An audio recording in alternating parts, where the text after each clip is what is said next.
दोस्तों, जब वक्त और अपने एक साथ चोट पहुंचाए तो इंसान बाहर से नहीं बल्कि अंदर से टूट जाता है। जो कहानी आज हम आपके लिए लाए हैं, इस कहानी से हमें ये सीखने को मिलने वाला है कि किस तरह से हम लोगों से धोखा खाने से बच सकते हैं।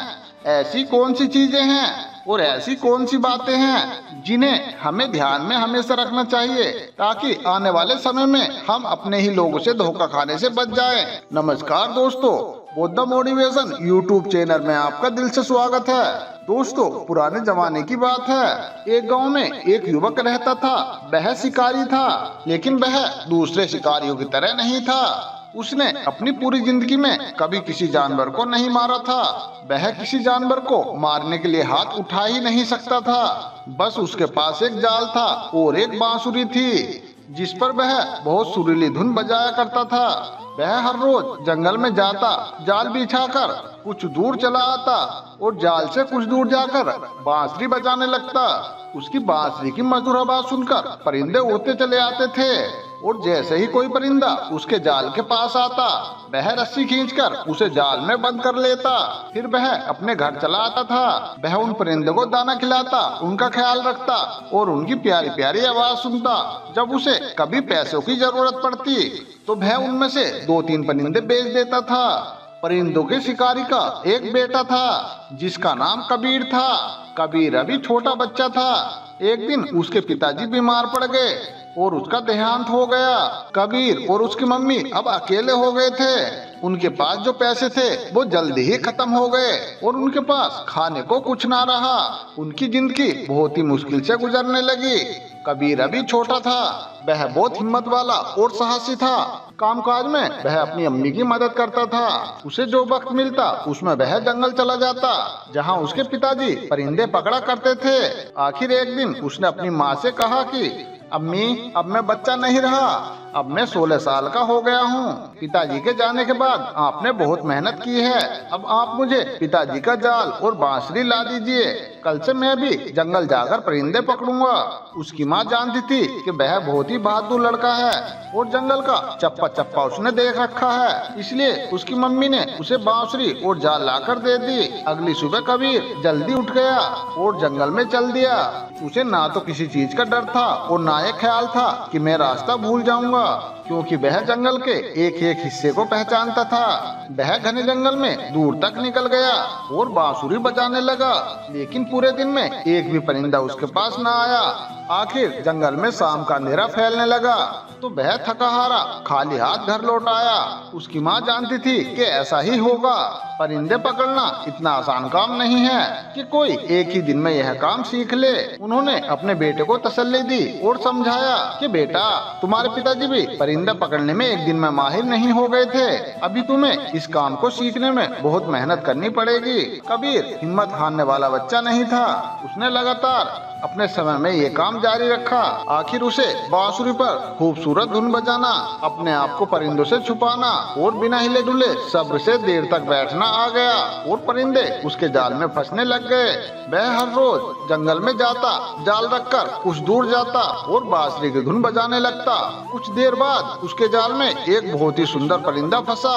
उस परिंदे के पंख 7 रंगों के थे। उसे वह खुशी खुशी अपने घर ले आया और उस परिंदे को एक पिंजरे में बंद कर दिया। अगली सुबह जब वो उठा तो यह देखकर हैरान रह गया।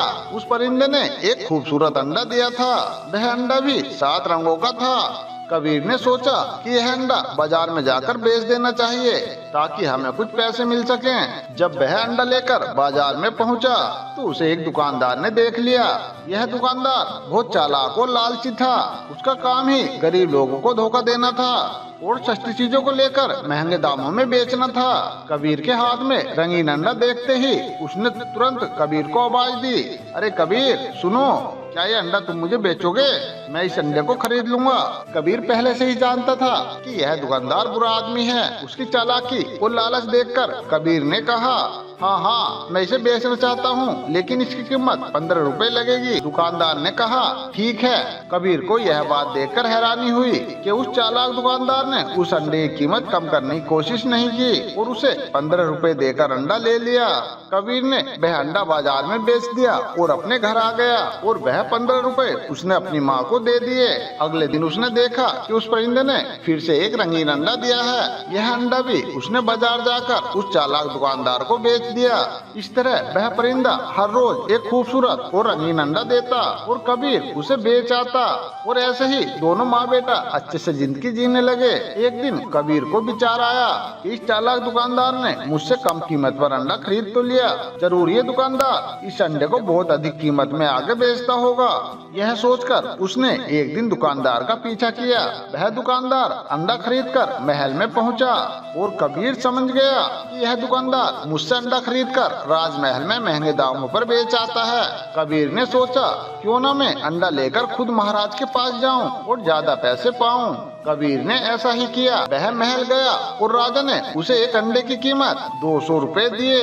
जब चालाक दुकानदार ने देखा कि कबीर अब उस अंडे नहीं बेचता बल्कि वह खुद राजमहल में जाकर बादशाह को बेच आता है, तो उस दुकानदार को बहुत गुस्सा आया। कबीर को सबक सिखाने के लिए वह एक दिन राजा के पास गया और कहा कि महाराज की जय हो, आप कबीर से इतना महंगा अंडा क्यों खरीदते हैं? ये अंडे तो आपको बिल्कुल मुफ्त में मिल सकते हैं।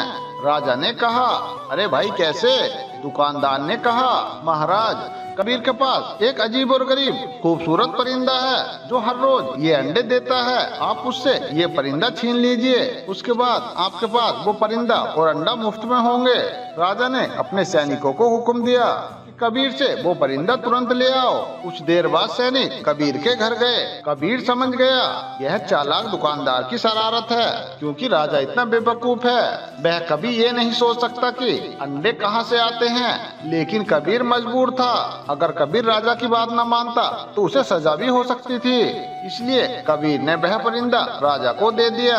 लेकिन कबीर ने हिम्मत नहीं हारी। उसने फिर से अपनी बांसुरी और जाल उठाया और अगले दिन जंगल में चला गया। कबीर ने ऐसी मधुर बांसुरी बजाई कि जंगल के कोने कोने से परिंदे निकलकर उसके पास आने लगे। उसके जाल में कभी कबूतर फंसता तो कभी बुलबुल तो कभी तीतर। कबीर उन्हें बेचकर दोनों माँ बेटा अपना जीवन अच्छे से गुजारने लगे। कबीर अब पूरे शहर में मशहूर हो गया था। जब किसी को कोई परिंदा पालना होता तो वह कबीर के पास आते और उससे परिंदा खरीद लेता। जब चालाक दुकानदार ने ये सब देखा तो उसने कबीर से कहा ये परिंदे तुम मुझे बेचा करो। कबीर समझ गया यह दुकानदार मुझसे परिंदे सस्ते खरीदेगा और अपने परिंदे महंगे बेचेगा, इसलिए उसे परिंदा देने से मना कर दिया।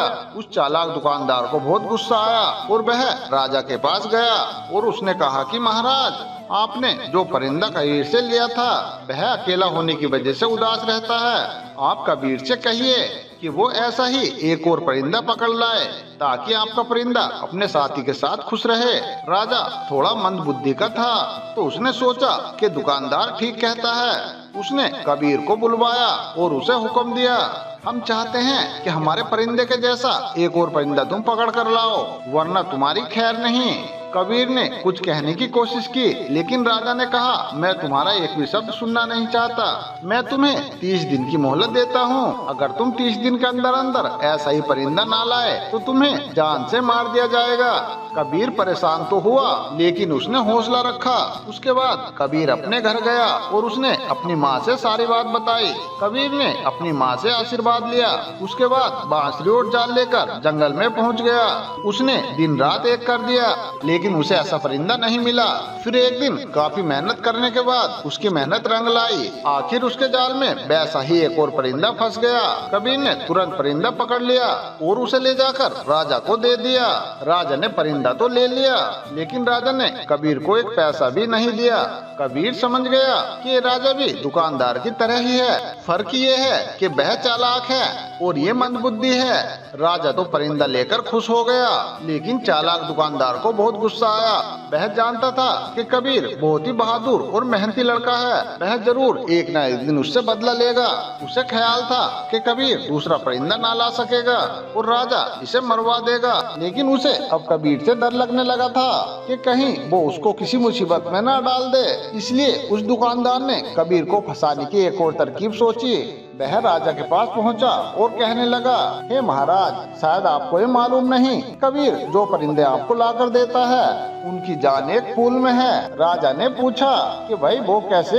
दुकानदार ने कहा कि मैंने बड़े बूढ़ों से सुना है कि ये साल में एक बार सावन का फूल जरूर सूंघते हैं। अगर ये फूल उनको सूंघने को ना मिला तो ये मर जाते हैं और ये फूल काले देव के बाग में उगते हैं। राजा ने कहा, लेकिन हमारे पास ये फूल कहाँ से आएंगे? लेकिन काला देव तो अपने बाग में किसी को नहीं जाने देता, अगर कोई वहाँ पहुँच भी जाए तो वह उसे मार डालता है। दुकानदार ने कहा कि हे महाराज, ये काम तो पूरे नगर में केवल एक ही लड़का कर सकता है, उसका नाम कबीर है। उसे बुलाकर कहिए कि तुरंत समन का फूल लेकर आए। राजा ने फिर वही किया जो दुकानदार ने कहा था, यानी कि राजा ने कबीर को बुलवाकर कहा, ए कबीर, तुम काले देव के पार्क में जाओ और हमारे परिंदों के लिए समन का फूल लेकर आओ, वरना मेरे परिंदे मर जाएंगे।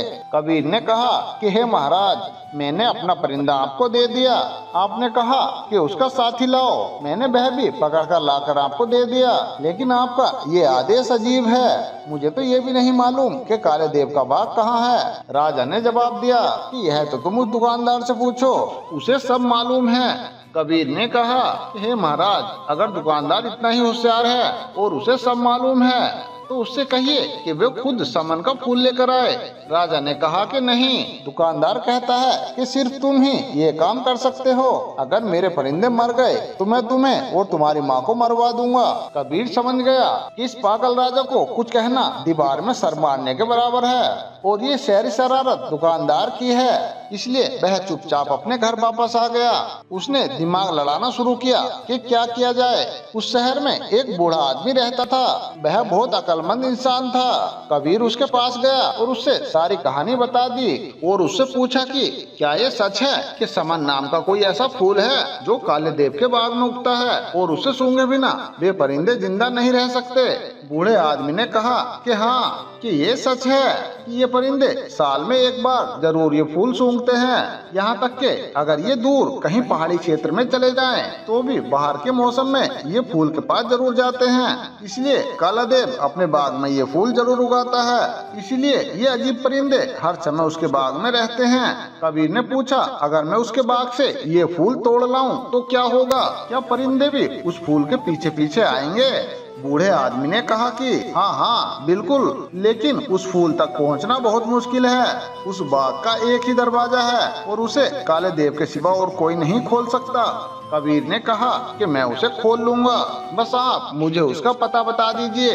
बूढ़े आदमी ने उसे काले देव राजा का रास्ता बता दिया और ये भी कहा कि बड़े बड़े पहलवान और बहादुर लोग वहाँ गए थे, लेकिन कोई भी वहाँ से जिंदा वापस नहीं आया।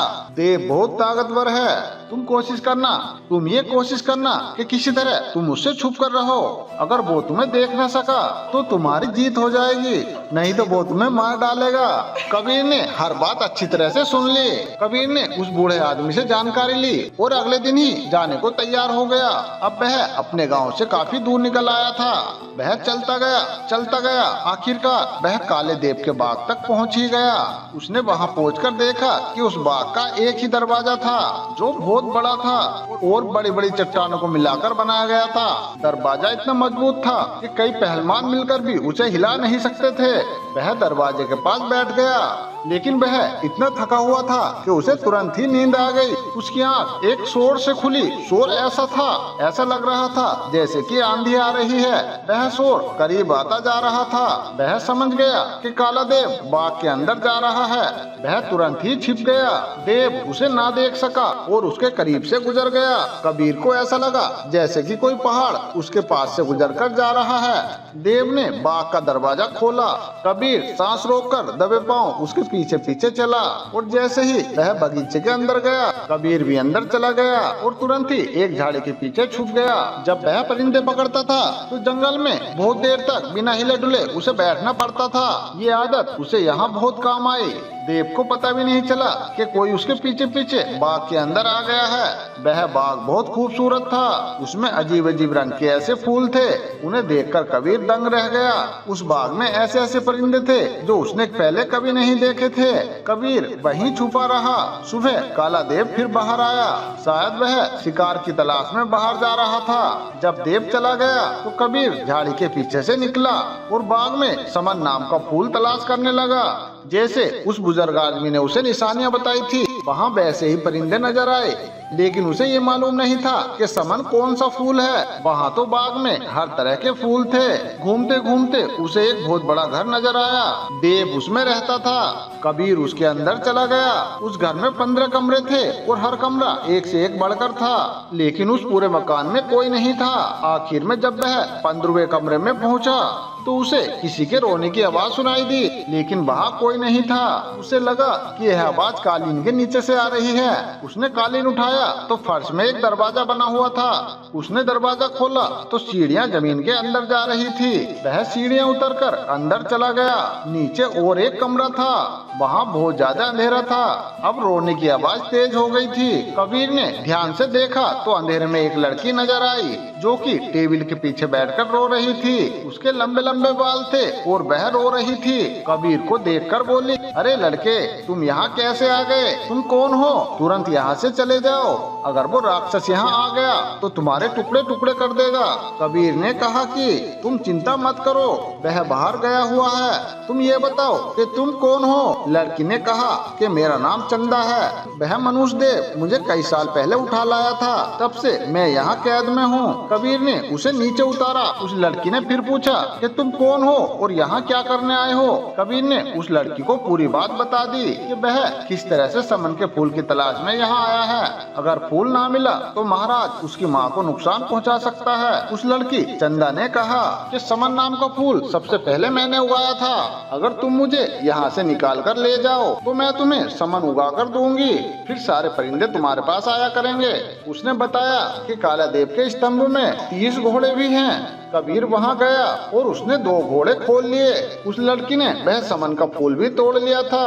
दोनों घोड़े पर सवार हो गए। चंदा को पता था कि एक पत्थर को दबाने से उस बाग का दरवाजा खुल जाता है। वे इस तरह दोनों दरवाजे खोलकर घोड़े पर सवार होकर वहाँ से निकल गए। घोड़े भगाते भगाते दोनों कबीर के नगर पहुँच गए। कबीर की माँ अपने बेटे को देखकर बहुत खुश हुई। फिर कबीर ने अपनी माँ को सारी कहानी सुनाई। फिर वह दोनों को अंदर ले गए और खाना खिलाया और उसने पूछा कि ये बताओ, जो तुम फूल लेने गए थे वो मिला भी या नहीं?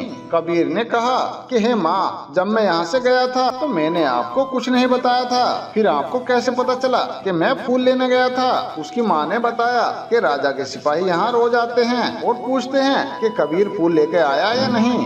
दोनों अभी बैठे ही थे कि इतने में राजा के सिपाही भी आ गए और उनसे पूछा कि तुम फूल लाए हो या नहीं। इससे पहले कि वो जवाब में कुछ कहता, चंदा ने कहा, हाँ हम फूल ले आए, हम थोड़ी देर में खुद राजा के पास फूल लेकर जाएंगे।